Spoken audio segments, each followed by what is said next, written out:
Back to your seat.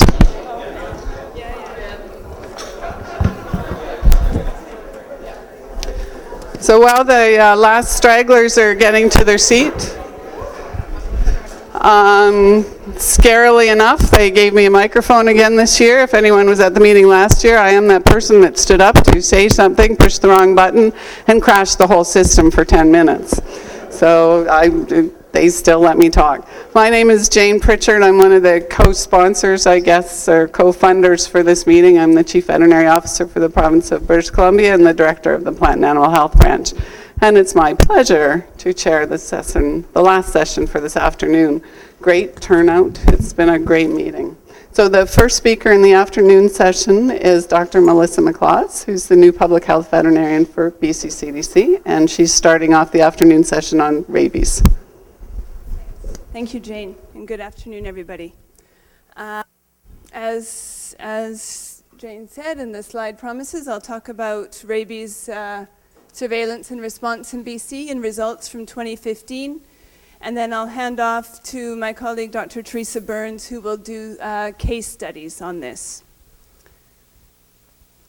First of all, acknowledgements. The work and results you'll see presented here are not mine, but is the work of my colleagues at BC CDC, the Ministry of Agriculture, Ministry of Environment, College of BC Veterinarians, Centre for Coastal Health, and apologies if I've left anybody out in BC, but there's also colleagues in other provinces, and now I realize the CFIA should probably be there too. So, first of all, we're talking about rabies, which I think everybody is familiar with. It's a virus in the rhabdovirus family, and it's a classic zoonotic disease, transmitted usually through saliva or nervous tissue, most often through dog bites in terms of into humans from animals. We're talking about it because it's one of the most deadly diseases on Earth, with a more than 99.9% fatality rate. We're fortunate here in BC not to have human cases usually, but globally there's more than 50,000 or 59,000 every year, mostly in children and mostly in Asia and Africa. So it is a very important disease globally. In BC, though, it's limited to bats as the only known reservoir, whereas other parts of Canada also have rabies in terrestrial mammals as a reservoir, in fox and skunks, raccoons. Here in BC, of the bats that are submitted, about 4 to 8, maybe 10% of them are positive.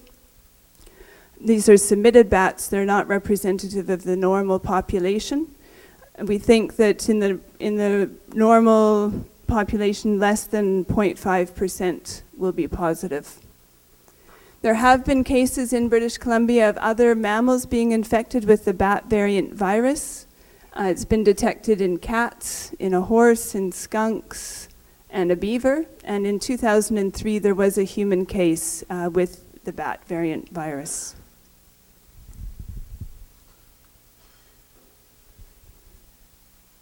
So this is a process where in 2014, in April 2014, the rabies responsibility for surveillance and response was devolved from CFIA to the provinces.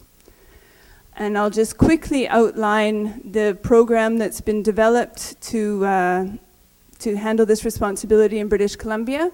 It's outlined here in these BC Guidance for Veterinarians, which is available on the BC CDC website. And it was developed by many of those colleagues that I listed on the front slide. So if there's a potential rabid animal, usually a bat, but it could be another wildlife species or domestic animal species showing signs compatible with rabies. First of all, I am here to support any risk assessment or contact, so please, I'm a resource in the province to assist both human or animal health professionals with this. But the first questions to ask is, has there been human contact? Has there been human and animal contact, or only animal contact? Or perhaps none of these three. If there is, then if there's human contact and human contact alone, it should be referred to the Human Health Authority. Human and animal contact, veterinary assessment, and the Human Health Authority. And if there's no domestic animal contact, it may be eligible for testing under the wildlife, through the wildlife veterinarian, Dr. Helen Schwanze. So just a little bit more detail on the veterinary assessment because you're going to need this for the case study with Teresa. The first, if there's deemed to be important exposure with the domestic animal, it's always indicated to vaccinate. So that's an important message. And then the vaccination status is considered, and depending on the vaccination status, there's either no further action or we test the animal if it's available. Depending on the testing results, veterinary public health management may be indicated. And all of these are available in the guidelines for more detail. So that's the procedure, and now I'm going to give you some background on what the results are for the previous years with a focus on 2015. As you can see here, the rate of number of cases detected in animals every year is relatively constant, from a low of about 5 to a high of about 20 over the past several years. And these years indicate when there's been non-bat species detected. Skunk in 2007 and the skunk, or a cat and the skunks. This slide, which you can't see it properly because this shows human exposure data of the number of cases of rabies exposure in humans, so possible exposure to rabies virus per 100,000 population. Above these blue bars, there's some white gray bars that you can't see that represent outside of British Columbia contact, and then the blue bars represent domestic contact. So you can see the outside Canada here. But the take-home message is that a significant, well, you can't see it, but a significant portion is from outside of BC, these exposures. The inside BC exposures have been relatively stable over the past several years, including 2014, which represents the change from the CFIA program. And then this drop here represents a change in the definition of what a rabies exposure is. So now zooming in on what's happened in 2015, in this year, I've received, or colleagues of mine have received 107 calls related to possible rabies exposure or questions about rabies. Most of these have happened in July and August, which is when our bats are most active.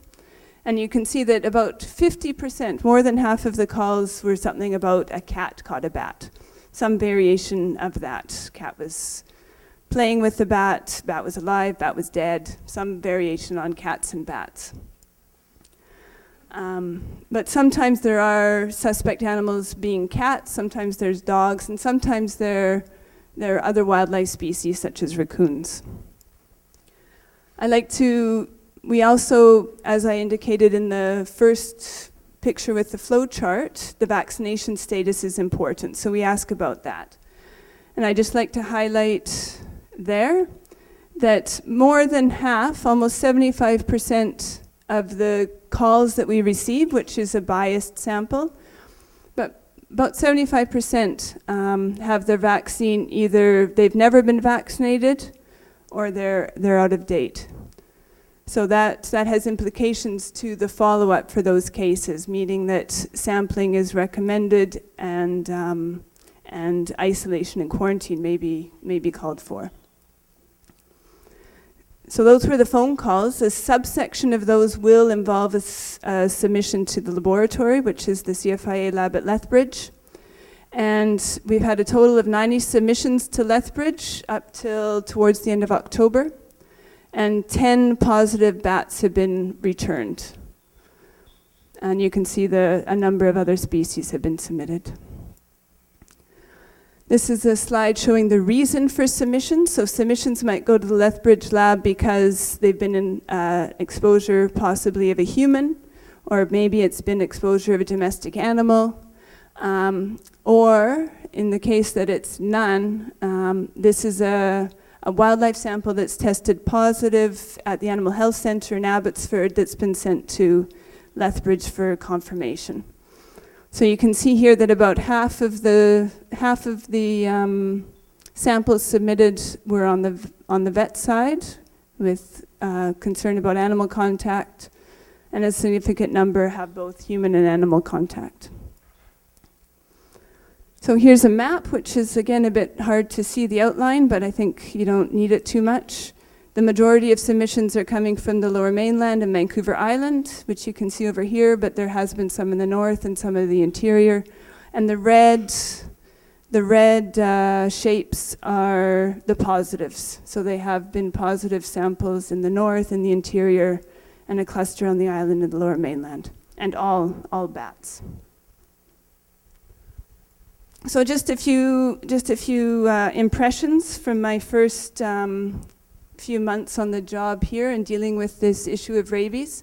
It's exciting because it really does represent an intersection of animal and human health issues, and it's a real opportunity for communication and collaboration between animal health and human health professionals. There's been some, that's a general thing, there's also been some specific issues we've run into. One is how to manage puppies and kittens that are too young for vaccination. Maybe they've been imported from another country where rabies is endemic and they're not vaccinated because they're too young. Or maybe they've been exposed and they're too young for the label in terms of what the response should be. So that's a bit of a gray area. Another gray area is how to handle exposures with wildlife other than bats. There's an increasing number of urban wildlife encounters, both from an animal perspective and a human perspective, and I think we could maybe need to work on some guidance on how to deal with those. Oops. And then, again, I mentioned in the previous slide about this apparent low vaccination coverage that we're seeing in dogs and cats. I don't know if that's real. I suspect it is, anecdotally talking to veterinary colleagues, that the vaccination rates are lower than might be desired. Some issues, it may be a cost issue. It may be, some people have suggested that it could be related to an anti-vaccine sentiment among some of the pet owners. Or it just might be related to risk perception, that rabies isn't a big deal here in this province because we don't have it in terrestrial mammals, and so it's not important to vaccinate. And my thoughts about that is that, that there's a certain risk which is made up of both the probability and the consequences. And for the case of rabies, the probability might be very low, but the consequences are very, very big. So I do think the vaccination is important. That's something I would like to work on to engage the veterinary community and seeing how we can improve those rates. And finally, just my last slide is to say that I'm not just a rabies vet, but I'm a public health vet, and I get to work on other issues as well.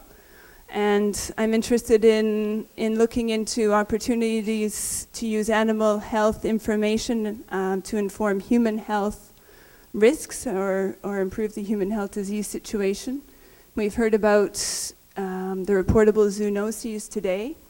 So that's one area where we're working together and collaborating.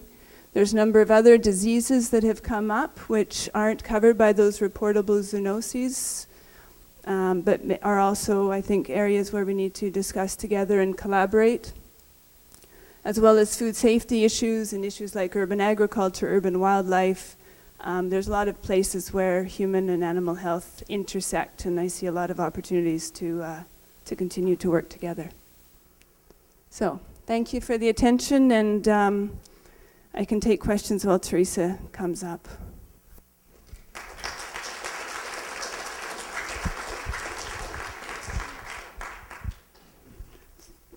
So any questions for Melissa?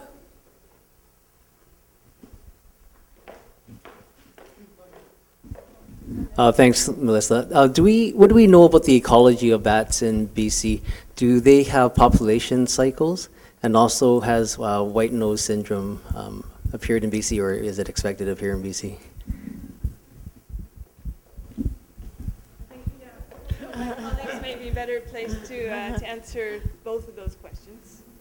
Seeing as Chelsea's on the microphone. I kind of got dumped this way. Yeah, so the Animal Health Center is also the BC node for the CWHC, and so we do have a bat health monitoring program that is part of our participation in the CWHC, and so we don't have white nose that we know of. It hasn't come this far, but for sure a lot of our submissions for rabies have actually resulted from a white nose screening program that rather than actually a rabies screening program. So we just test them, all of our white nose cases for our potential white nose cases for rabies as well. And as for bats, that's something we're also working on. So we're collaborating with bat biologists and people in the Ministry of Environment, as well as the Royal BC Museum, who have taxonomic experts, because we don't even really have a great handle on what species we have in the province, let alone how many there are and what their ecology is. So we're hoping to, now that we've got this team together, that we can, I guess, piggyback on the fear of white nose in particular, to learn more about rabies and other bat diseases, as well as bat ecology. Thanks, Chelsea. And there was another question over here.